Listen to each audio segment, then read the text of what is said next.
consciousness, the energy, the talent within our music ministry. What a beautiful thing, right? Love it. He's got that great voice. I've got a joke. I wasn't going to share this joke, actually. I was going to go jokeless today. But I got one in my emails that was specifically told to me was a dad joke that they wanted me to share. So, and it goes perfectly with today's pet blessing theme, I think. If you were to buy chickens sneakers, what brand would they be? Reebok. All right, so by the way, this is from Claudia Madiganis. Just reach out. She is on social media. No. All right, well, now that that's out of the way. Today we are beginning our second week of going through the pages of Anatomy of the Spirit by the wonderful Caroline Myss. And if you're like me, you have been really enjoying just the wisdom that she is sharing and the ways in which she's talking about owning our own power, bringing our own power back to us, right? Where so many times we have given it away, and really being able to step into that power so that there's healing that takes place at all levels, physical healing, mental healing, emotional healing, spiritual healing. And last week we talked about the power that we have to pick up our beds and walk. To move from the place of victimization to the place of being empowered, the place from limitations and thinking that we're not worthy of it, and moving into an expanded reality and a willingness by us to live inside that expanded reality and actually be the place where we can expand even further that reality from recognizing that we are the creators of our own experiences, and through that we can truly live a life that is centered not only on God, but through that centered on the power that is within us and centered on the love and the peace and the harmony that is at hand. And I believe that it's also an expression and an invitation to look at all of the ways in which we are evolving. How many of you take a moment every so often to just pat yourself on the back? Good Lord, I am evolving. Good Lord, I am shifting.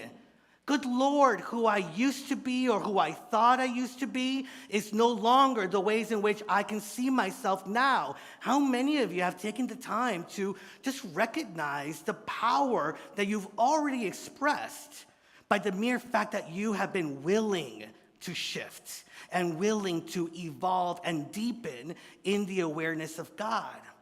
And to me, evolution is always taking place. So the opportunity to recognize that and to flow with that is really the opportunity to allow more of it to take place in us. The more we bring our attention to it, the more that we are conscious of it, the more we're able to ride it, and the more we are able to be blessed by it.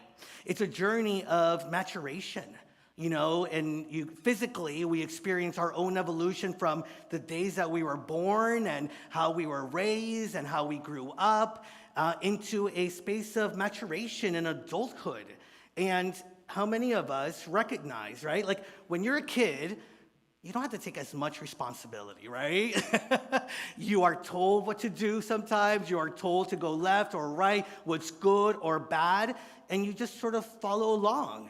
But as we continue to mature, as we continue to evolve and shift, we all of a sudden have to start to own our decisions, own our responsibilities. And we got to this place of maturation where we recognize that it isn't about what is outside of us or what other people are telling us. It's about what's within us and what we are inviting ourselves into and how we are shifting into our life and through our life.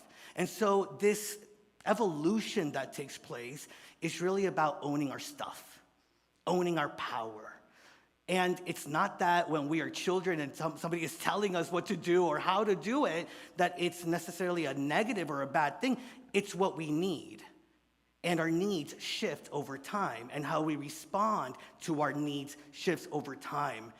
And so today is a day where we're going to talk about not only owning our power, but looking at how, in many ways, in our infancy, we really leaned on the tribal power or the ways in which our community, our family, our society viewed us and our place in it, and asking ourselves, is it still working for us? Or is there another way of being? I love, how many of you, I was thinking about it earlier in the service. I just love that we're in unity. Because how many of you were raised in unity? A few of you. Beautiful thing, right? And the majority of us found unity. And the majority of us, how many of you were raised in a different faith tradition? The majority of us, right? And I love that, to me, this is part of that maturation, because we were maybe raised in a certain faith tradition, and it worked or didn't work for us in those moments. But as we continue to evolve, we got to the place of saying, like, wait a minute, I don't know if I agree with everything that is being said here or being taught to me or the way that I used to be. And there might be something else that I feel more connected to. And so many of us found unity in that way. We questioned, and we allowed, and we stepped into a new reality. And that can happen not only with our faith traditions, but it can happen in every single aspect of our lives. There is such beauty in asking ourselves, do we believe this? Or is it just what we've been told to believe? And when we ask those questions and when we look at our life experiences as mirrors of the questions that are there for us to ask, all of a sudden we can really open ourselves up to a really, the next leap in our own spiritual and conscious evolution. And so for us, this is all about looking at what we really hold for ourselves, asking, is it true? Asking, does it serve me? Asking, is there another way? And then being able to live into that in our relationships and in the world. Now, a lot of times, part of the reasons why we get attracted, I've been attracted to what everybody else says, right? We're not going to get into that for too much today, but like the idea of like trying to belong. How many of us have experienced that where we don't necessarily believe everything, we keep quiet about some of our beliefs just so that we can feel like we belong, right? Or that we don't cause too many waves. But the reality is that those things are causing waves within us. And those things are asking for us to move through it and heal from some of that and to really own what we believe. Not only own what we believe internally, but then own what we believe in the way we express it, in the way we act out into the world. Now, I love what Brené Brown says about belonging because it really invites us to recognize that it's not about the external world, it's about us and how we feel about ourselves. She says, true belonging doesn't require you to change who you are. It requires you to be who you are. See, so many times we have tried to shift who we are to fit into a box, to fit into what society or our parents wanted from us. By the way, you're getting the PG version of this because my mom is sitting in the second row. I told the first service that they got the whole story. No. But no, I love that she's here because this is part of our evolution too, right, Mom? This is part of how we get to grow and be mirrors to each other and to recognize the power that is at hand. But, we tend to think that we have to add on to ourselves just to fit in or to feel powerful or to feel like we mean something, when in reality it's about peeling away all those things that we've used to hide our authentic self just so that we can not be judged, which really is because we ourselves have been judging who we are, our worthiness, and what we have come here to be. And so in the work of Caroline Myss, in these next two chapters, she talks about this desire for us to belong and how there is benefits to the community, right? We're here in a community. And the beauty of that is that we can lean on each other, that we can lean on the energy and the consciousness of this group. And, don't get it twisted, each one of us gets to choose what really feels right to us. So just because we say it from the platform, just because it's a unity principle, doesn't mean that you have to own it for yourself. Actually, a unity principle is to question, to be curious. And is it working for me? Does it bring me any added value or benefit? And if it doesn't, then it's okay. You can move on to the next thing and see how that can support you in your own evolution. And so there is the benefits that can come from the tribal power or the way in community raises us as children, and there's an opportunity for us to question some of that and to see whether it's still something that we need or something that is moving us into something else. See, it's about recognizing that we don't exist in the world exists in us. And we can claim that truth, and we can create our own world experiences through our consciousness and through the thoughts and questions that bring about that shift in evolution. That we are the creators, not the creature of our circumstances. And a lot of times, we have thought that we are the expression of our circumstances, and to some extent, we have allowed that to limit ourselves. Caroline Myss says that every human being is born into a tribe of some kind, and this affiliation remains an essential part of our spiritual and psychological identity throughout our lives. Not only does it begin it, but as we continue to evolve through and as we continue to question it or go deeper into it, it continues to bring about shifts and changes, and it continues, or it has the possibility and the potential to do that. Peel everything we've thrown on top and be our authentic selves. But the question remains, of the things that you believe right now, right here and right now, how many of them have you taken from somebody else and not questioned? With our limitations or our judgments, how many of them are really yours, and how many of them have you just allowed yourself to take on as yours? What have you healed from, and what has propelled you to move forward? It's this understanding that we can transcend our past history, whether it's our own, our family, or our communities, and we can also include that which brings about a greater awareness of God in our lives. And so it's not about just, it was all bad, it's about nurturing the things that were good. So if there were things that were positive aspects of how you were raised, the values that were instilled in you, be in gratitude for it and remind yourself of those things. And are there any limiting beliefs, old ways of being that you are being asked to release in this very moment? There was a couple of studies that were done about how the limitations or the experiences of the parent, without even being spoken, move through into the children. Now, that's not, we're all trying to do our best, right? Like, as I look at my mom, I know that we're all trying to do our best because guess what? I'm trying to do my best with my son too, right? And so we're all trying to do our best, and we can acknowledge that there are things that are passed down from generation to generation, trauma to trauma, until we say stop, until we say no more, until we say that we don't have to be in shackles to somebody else's history, and we can start creating our own.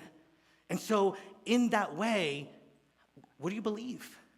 And are they really yours? I love that, I think I've shared this once before, a couple of times, but when I came out, right, like my family, society, the ways in which I was being raised told me that being gay was wrong.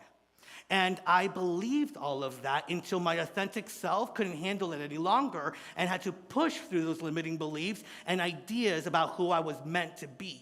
And the moment that I was too tired to deal with all the stuff that I was allowing to be implanted on me, then it was the moment that I was able to reach a certain level of freedom that I had never experienced. As I said earlier, I was 18, so that was some really fun freedoms that I started living into. But it became that, and it really, the best thing that happened is that it just made me question.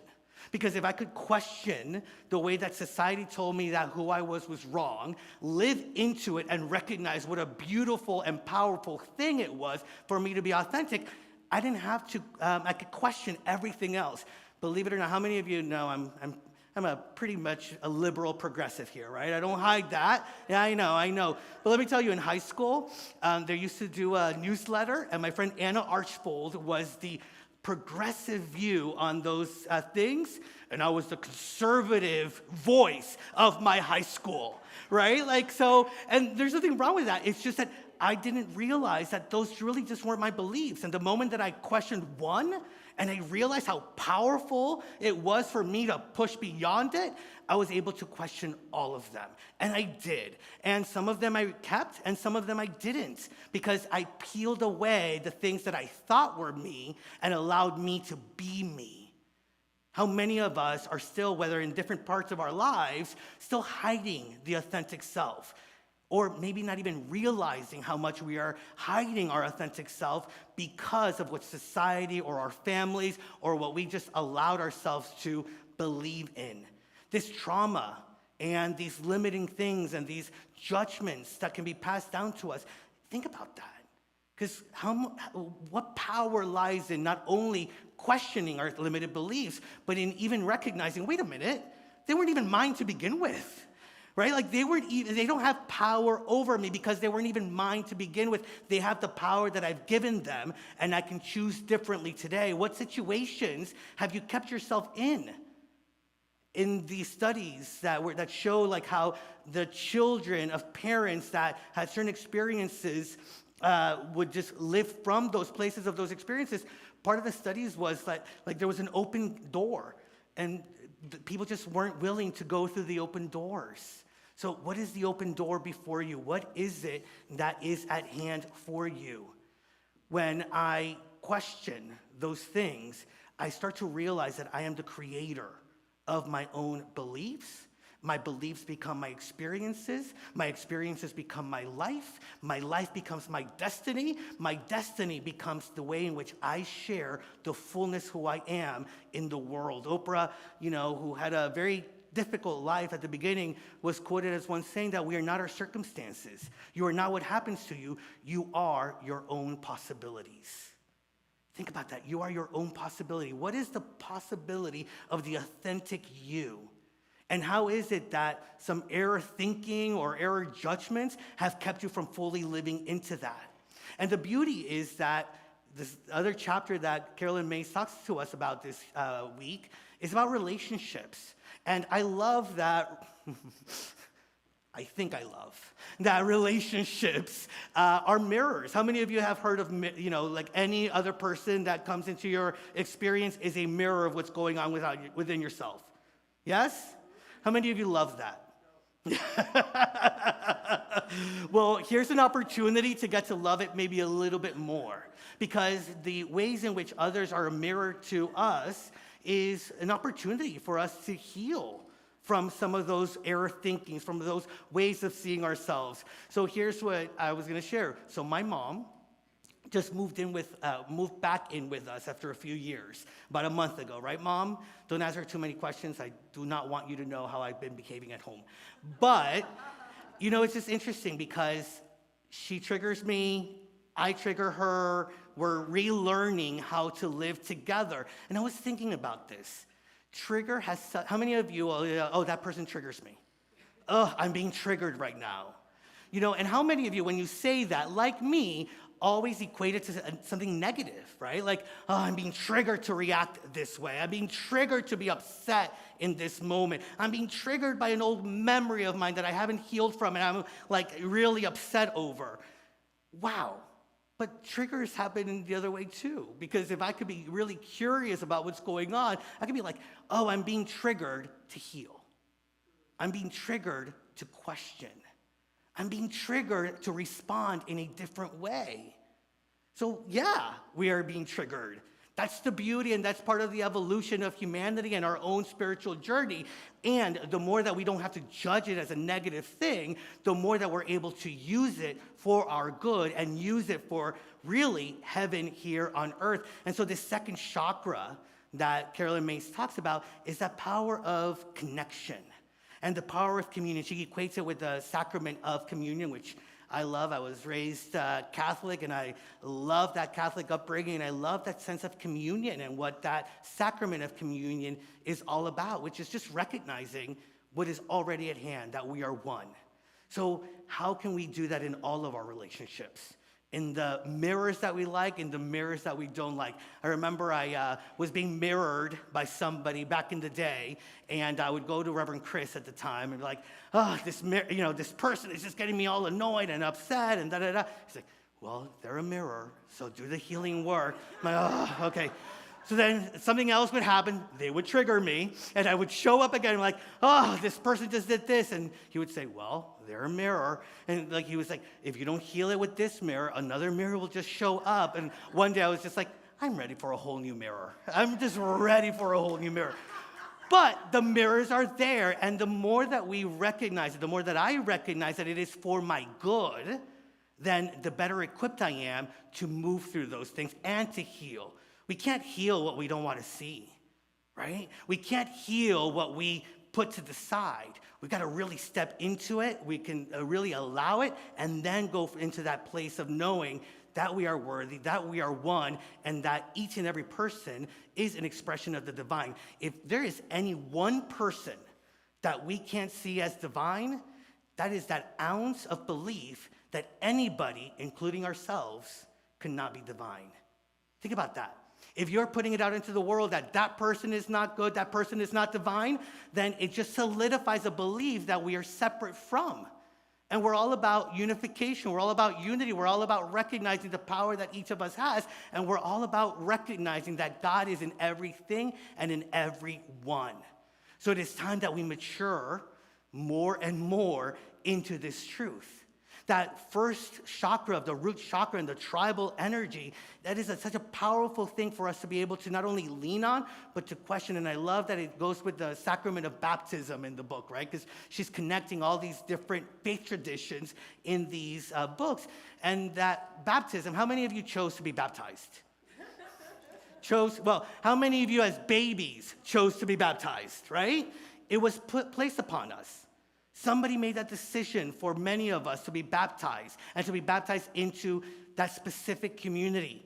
We get the opportunity to re-baptize ourselves moment by moment. We get the opportunity to re-Christian ourselves by remembering the truth of who we are and by creating the community and the support and the power that is at hand. So how will we use it? How will we continue to move further into it? And how do we heal from it? Caroline Myss says that we heal our relationships by realizing that all of them, without exception, are spiritual messengers sent to teach us about ourselves.